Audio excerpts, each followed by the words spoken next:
Understand. Welcome to another episode of Wait, have you seen this? Check this out. Have you seen this? Military golf cart. Of course, it's not military issued. This is not a military issue, but it is a golf cart. But we're going in here into the military museum. Same people that own the McDonald's museum owns this museum as well. The guy told me yesterday that the owner of Juan Pollo bought this building when he bought that building as well. That's the McDonald's museum, but he bought this place at the same time, and he gave it to, not gave the building, but he allowed his friend to come in and do a military museum. So we're gonna go in here today and check this stuff out. Look at that. Of course, I think that's a replica. No, that's a real thing. But it's dope. Anyway, let's go. Check this out right here. Old school. But look at this. This is what's exploded. That's crazy. It looks like they welded it back together too.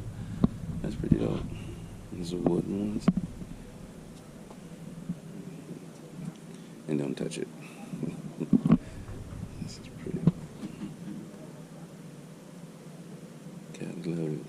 I remember playing with toys like this when I was growing up. More specifically, G.I. Joes. That is cool.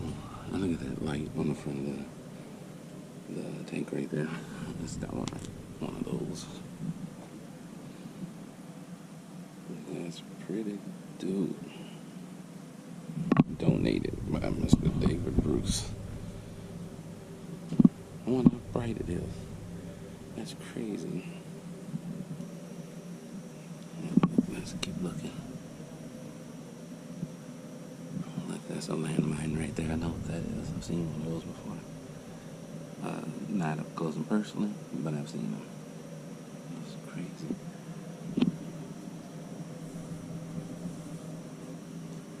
Let's keep going around here. That is right there. The Nazis here. That's crazy. They actually have uniforms and stuff from them, but I guess that makes sense. I mean, you can find them nowadays out and about. Working like Nazis. That's what Brad Pitt said in Inglourious Bastards. But look at these. That's pretty awesome right there. That's crazy. Those are like medals for the Nazis. You know, it's crazy because you don't think about the fact that these people were living their lives. Now, this doesn't make anything, doesn't give them the right to do what they do, but these people at one point thought that they were doing right. This was what they should have been doing. And that's crazy. It's not right. It wasn't right, but some of the people, you can just imagine thousands and thousands of people in this army thinking that they're doing right. Or maybe they all thought they were doing wrong. Who knows? It's crazy to me.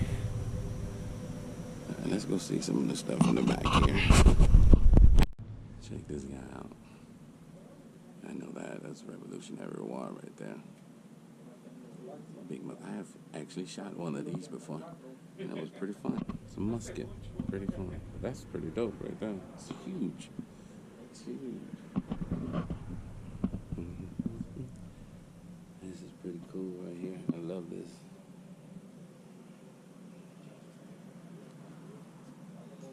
I used to have a BB gun that looked just like that one right there. I wish I knew as much as the other guy knows. But to be honest with you, I just enjoy this type of thing. To see this stuff. Look at that. Wow, that's pretty dope right there. Now let's go see some other stuff. I want to go see the old stuff. Money from Vietnam. Isn't that cool? It's really cool to see currency from different countries. That is crazy cool. Oh, also look at this down here. Some parachutes down here. Those are awesome. And then also that this stuff is donated by people. That's actually pretty awesome too. I love it.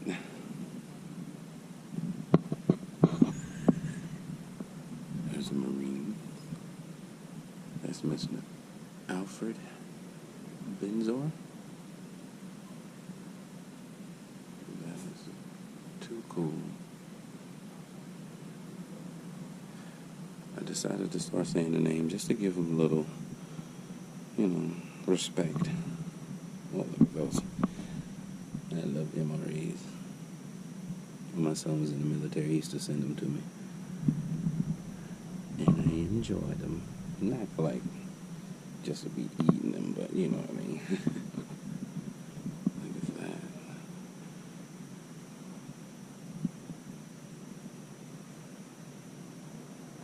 It's Mr. Manuel T. Ramirez, Jr. Wow, look at that hat. That's dope. That right there is one of my favorites. Can you tell me what's the signatures are on this? So this is a very nice piece. This was donated by someone. So this is the famous picture of the flag raising of Mount Suribachi during the Battle of Iwo Jima. The autographs all around here are signed by members of the 3rd, 4th, and 5th Marine Division who partook in this, I believe it's 2 to 3 month battle. Okay. Oh, it was month battle that lasted from February till March of 45. Up to this point, this was considered the deadliest campaign in U.S. Marine Corps history, but that would then be superseded later on by Okinawa, which would be the next and final battle between the U.S. military and the Empire of Japan. Oh, wow, nice. Not nice, you know what I mean? I know what you mean. Yeah. not nice, fact, nice information. In the next case, so you'll see some artifacts brought back from the Battle of Okinawa. Oh, wow. That highlights the ferocity of the battle. That's crazy. Wow. Which ones are the artifacts from there? Well, for this one, of point of interest, these are World War I helmets. Oh, well, this okay. one's more of a cap, despite its metallic look, wow. because the rest of it's actually out of leather. This is a repro right here. This is the original of how it would look in its more glory days. Oh, wow. Yeah, this is a German. That's an American helmet. It was adopted from the British because when we came to Europe, we didn't have helmets yet. And then this is a French Adrian helmet, which they would recycle again during World War II. Wow, that's crazy. And then the Okinawa items, when you're ready, is on this side. Let's go. So these were souvenirs that were brought back from that battle. Oh, wow. Most notable, too, is one is the flag here, which is made out of scrap cloth sewn together, because by this point in the war, Japan was running out of every valuable resources possible. Wow. So this is pretty much evident that the soldiers probably got whatever color appropriate cloth they could and sewed this flag to still fly their colors at this point. And the other item is this type or Model 32 Tetsubo, their helmet. As you can see from the reflection, you see an exit hole. That's from an American 30-06 caliber round. Wow. Yeah. This is evident because during the Battle of Okinawa for our forces, it was an uphill battle. We were trying to fight the Japanese off of high points and ledges and ridges, and as case if anyone's seen the movie Hacksaw Ridge, high points like that. Yeah. So this would be evident based on the exit that the guy was probably shot somewhere from the chin below or near the neck, and it came out straight through the head out there. Wow. Oh man, that's crazy. Wow. And then this is unrelated, but it's still interesting. These are sands from Iwo Jima itself. Iwo Jima was an extinct volcano island, so much of the sand was actually a mix of ash. Unfortunately, this made the soil somewhat more palatable, so very soft. So when our Marine Corps were landing and we're trying to get the tanks on board, unfortunately, a lot of the tanks were starting to sink into the sand because it was much more coarse, much more softer than the usual coarser sand. So it was hard for the troops to try to get some type of armor support early on. They had to start putting down some type of wooden slabs at times just to get the tanks a little bit of support to roll onto the beach. Wow, The stuff they had to do. Yeah, and then Keppetai, this is an interesting badge. The Keppetai was the Japanese version of the Gestapo. They were the military secret police. They usually they were usually stationed both in their overseas occupation governments as well as back in the home country. And they dealt with dissidents, in other countries deal with resistance groups. They were known for their brutality, and their equivalent to a thought police would usually arrest people they suspect of knowing or having information of any type of conspiratorial work. Wow. After 45, they were completely dissolved. Oh, wow. That's crazy. Yeah. Well, that's good to know. Wow. You carried that, it weighed about almost 35, 40 pounds altogether. Wow. So This basically is like the carrying first a small car radio backpack. Wow. Very first one. That's crazy. These are the type that you'll see like in the movies. Yeah, there's a picture here that kind of shows, like, during the Battle of Bastogne, one of the U.S. troops have it. Yeah. But yeah, if you see any World War II periodic film, you usually see a radio operator like this. Yeah. That's crazy. Before that, what you'll see in the other room, they used to use field phones to communicate. Oh, field phones. Yeah, Wow. actual phones and packs that require wire connected all the way back to a switchboard to stay in communication. Wow, that's crazy. It was tech left over from World War One, because That's crazy. there were radios common in World War II. It's just the problem with radios is you need a large power source to affect the signal boost. Absolutely. Usually that was appropriate in armored vehicles like tanks, Yeah. which could carry a larger battery to support it. But for infantry, you had to downscale it, which it would affect the signal. That's crazy. So it was a kind of a trade-off. Makes You're not sense. connected to a wire, but you're shortening the range of reaching out to anyone with an Makes equal amount sense. of radio. That definitely makes sense. Look at this. This is owned by that gentleman right there. That's what he was just telling me. That is awesome right there.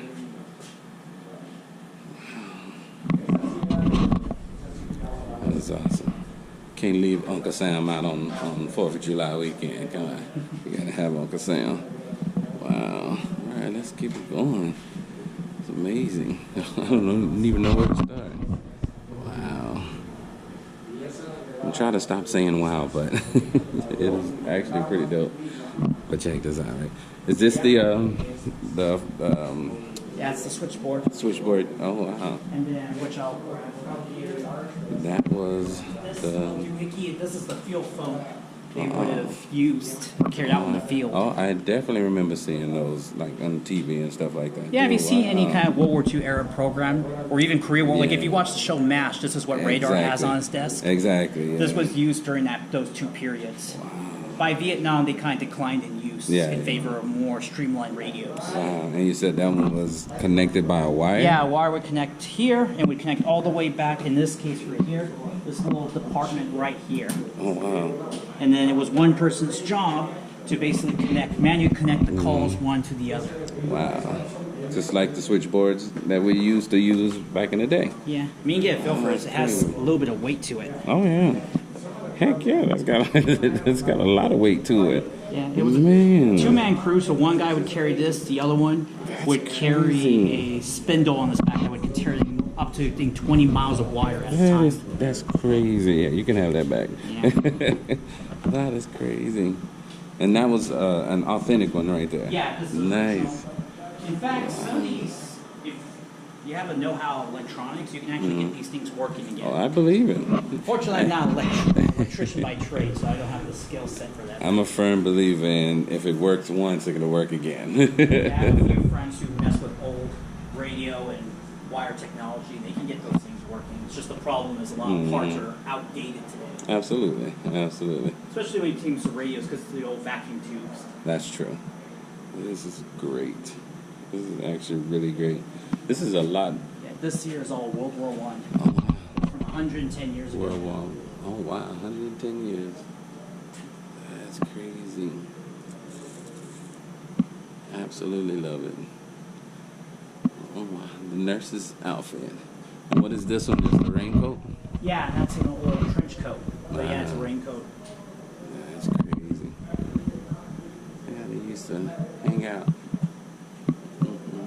Why they have to to put a mustache on this man? I'll just stick to the periodic all the time. You didn't have to do that, though. That's funny to me, though. I love it. Oh, you should I see love what it. my curator did with the upcoming mannequins. He thought adding these little eyes would make them look better, make them look a little goofy. That's hilarious. Yeah, we're actually coming down to the So, particularly the most famous of those units is, of course, the Buffalo Soldiers. Absolutely.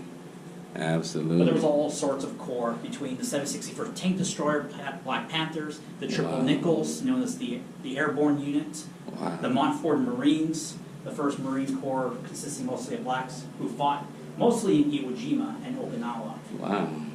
And what else? And the Red Bull Express, which they weren't an armed unit, but they were vital for logistics. They were the ones that transported all the material, ammunition, food, fuel, everything you call it, to the troops up front.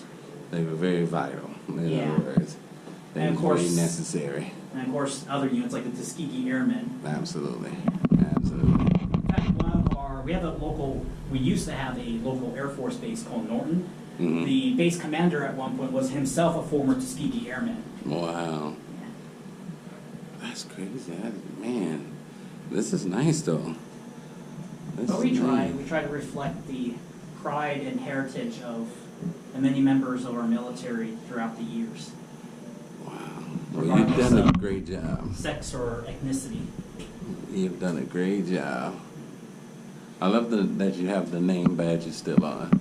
I think that's great, to be honest with you. This piece I love because this is a husband and wife right here on the Air Force. So this is the Mrs. here, and then this is the Mr. Wow. I actually was briefly thinking, oh, they did wear pants. Yeah. And then I thought about it. I was like, oh, no, that's got to be a in the older uniforms, because women's roles were not military or combat in relations, were largely, well, for the Class Cs, were skirts. Yeah. By the 1980s, when they made the unit intersex, then they introduced slacks. Yeah. But for the Class C, they still offer the long skirt as an option. But for combat fatigues, the females still wear the same cotton or wool uniforms as their male counterparts. Wow. That is pretty cool. Gotta love it. Gotta love it. Wow. All black units that served in World War I. Wow. And then this here is the book itself in question. We found them in. Wow. You're free to turn a few pages on. But Emmett Scott is kind of interesting. His books are very hard to find now because they were at the time was limited publication, little interest at the time. Oh wow, yes. Now his books are considered a prize window into looking at the lives of the community of this community during the early 20th century. Wow. This is him himself. Emmett Scott right there. Yeah, I believe his father was African American. His mother was Caucasian. Wow. If I remember the story correctly. That's amazing. But yeah, the fact that look this book up. I think you find digital version because the actual physical copy goes for hundreds of dollars. Yeah. But the fact that within a year after the war, he already compiled this much information shows his dedication. Wow. Yeah, that's crazy. And that was after which war? This is immediately after World War I, the next year after. Because the war ended in 1918, November. This was published sometime around, I would say, June, July of 1919, so even less than a year. And yet he was able to get all this information. Wow. That's crazy. We're planning to one day, once we get a proper system, to scan images of books like this and others to make them accessible to the public. That's great. So people want to look for themselves, like reference material or anything that's hard to find, at least we can be a place that can offer that. I love that. Wow. Dedicated to all the African American soldiers.